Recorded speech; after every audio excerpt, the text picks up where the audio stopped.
ये चित्र किसी यूरोपियन देश का नहीं है।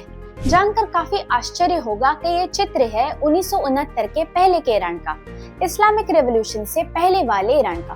पर आज की तारीख में कैसा दिखता है ईरान, आइए देखते हैं।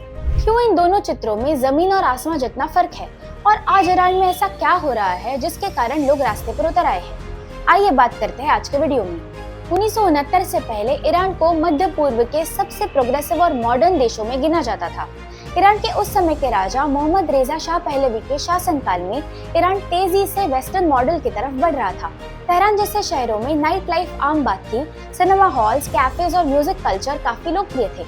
महिलाएं बुर्का या हिजाब में कैद नहीं थी, अपने पसंद के कपड़े पहनने की आजादी रखती थी, यूनिवर्सिटीज जाती थी, जॉब्स करती थी और पब्लिक लाइफ में उनका पूरा सहभाग था। लेकिन इस मॉडर्नाइजेशन के साथ साथ कई समस्याएं भी पनप रही थी। 1941 से सत्ता में होने वाले शाह पर ये आरोप लगे कि वो अमेरिका के कुछ ज्यादा ही करीब है और वेस्टर्न पावर्स के कहने पर अपने देश की सरकार चलाते हैं। आम जनता की आवाज दबाने के इल्जाम भी शाह पर थे। सवाक नाम की एक सिक्योरिटी और इंटेलिजेंस सर्विस उन्होंने बनाई थी, जिसका काम था लोगों पर नजर रखना, डिसेंट को खामोश करना और शाह के रूल की रक्षा करना।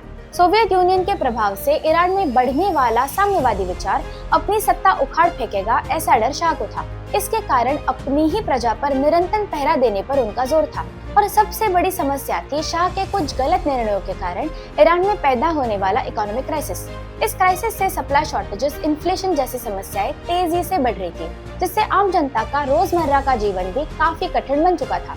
इन तमाम कारणों के मिले जुले असर से ईरान में शाह के विरुद्ध क्रांति हुई। शाह की सत्ता उखाड़ फेंकने के लिए लोग रास्ते पर आए। अयतुल्ला खोमेनी नाम के एक शिया क्लेरिक के नेतृत्व में ईरान में इस्लामिक रेवोल्यूशन हुआ। महिलाएं भी भारी मात्रा में इस क्रांति का भाग बनी और आश्चर्य की बात है कि हिजाब ईरान के इस्लामिक रेवोल्यूशन का एक जीता जागता सिंबल बन गया।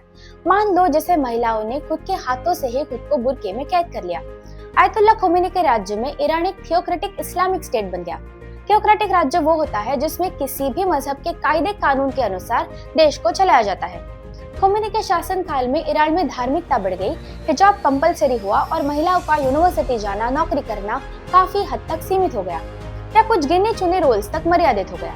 अयतुल्ला की मृत्यु के बाद 1989 में अली खामनेई ईरान के सर्वोच्च नेता बने, पर देश में ज्यादा कुछ बदलाव नहीं आया। महिलाओं ने या प्रोग्रेसिव विचार रखने वाले लोगों ने इस कट्टर धार्मिकता के विरुद्ध आवाज उठाने की कोशिश की, पर उन्हें कामयाबी नहीं मिली। आज इतने सालों बाद ईरान की प्रजा फिर से रास्ते पर उतर आई है। इसका प्रमुख कारण है इकोनॉमिक क्राइसिस। ईरान में महंगाई इस हद तक बढ़ गई है कि लोग रोज की जरूरतों की चीजें भी खरीद नहीं पा रहे। इन्फ्लेशन 40% से पार हो चुका है।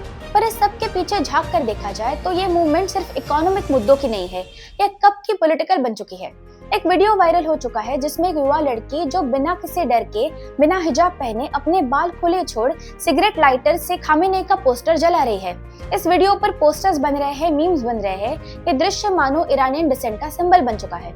दूसरी तरफ ईरान के क्राउन प्रिंस यानी आखिरी शाह के बड़े बेटे रेजा पहलवी, जो कई सालों से यूएस में एग्जाइल में है, वो ईरान के लोगों को ये लड़ाई जारी रखने के लिए उत्तेजित कर रहे हैं। कह रहे हैं कि वो जल्द ही ईरान में उनका साथ देने के लिए आएंगे। विरोध प्रदर्शनों के दौरान 500 से भी अधिक लोगों की मौत हो चुकी है। ईरानी सिक्योरिटी फोर्सेस और लोगों के बीच मानो जंग छिड़ गई है, पर प्रोटेस्ट की इंटेंसिटी सिर्फ बढ़ती ही जा रही है। अब ये भी चर्चा हो रही है कि अली खामनेई ईरान छोड़कर मॉस्को भागने की तैयारी में है।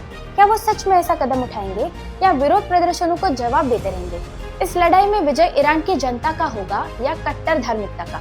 आपकी राय हमें कमेंट्स में बताइए। For more such news and analysis, follow our channel Prama times.